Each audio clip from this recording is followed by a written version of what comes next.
বায়ু বয়ে সবাই জানি, হ্যাঁ, বায়ু কোন দিক দিয়ে ইচ্ছা যেদিক দিয়েছে সে বয়ে, কিন্তু তুমি তাহার শব্দ শুনিতে পাও, কিন্তু কোথা হইতে আসে আর কোথায় চলে যায় তাহা জানো না। তাহলে বাতাস কোথা থেকে আসছে আমরা জোর দেখছি, বাতাস আসতেছে, গায়ে লাগতেছে, ওই দক্ষিণ দিকে আসে, ওই উত্তর দিকে আসে, ওই পূর্ব দিকে যাচ্ছে, কিন্তু এসে কোথায় যাচ্ছে তার কোনো ঠিকানা পাই আমরা, তার কোনো ঠিকানা পাই নাই। কিন্তু কোথা হইতে কিন্তু কোথা হইতে আসে আর কোথায় চলে যায় তা জানো না। আত্মা হইতে জাত প্রত্যেক জন সেই রূপ।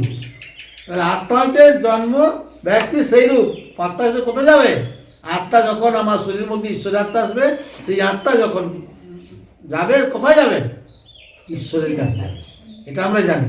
কিন্তু বাতাস কোথা থেকে আসে কোথায় যাচ্ছে এটা আমরা জানি না।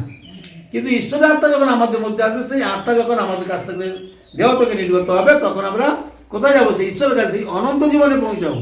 সেই জন্য সর্বদা যেন আমরা ঈশ্বরের প্রতি প্রেম রাখি, ঈশ্বরের বাক্য অনুসারে চলি, আর ঈশ্বরের আজ্ঞা অনুসারে চলতে থাকি, আর ঈশ্বরের প্রত্যেকটা বিষয় বাক্য যেন আমরা মন দিয়ে শুনি।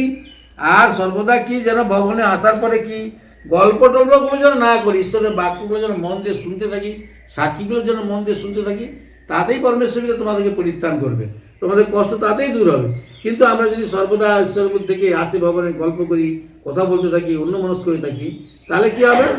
তাহলে তোমাদের মধ্যে ঈশ্বরের কার্য, ঈশ্বরের আশীর্বাদ কমে যাবে। তো খুব সুন্দর পরমেশ্বরীতে তো আমার আত্মাতে এতটাই ছিল। পরমেশ্বরী থেকে ধন্যবাদ নাম থেকে পরমেশ্বরী আশীর খ্রিস্টি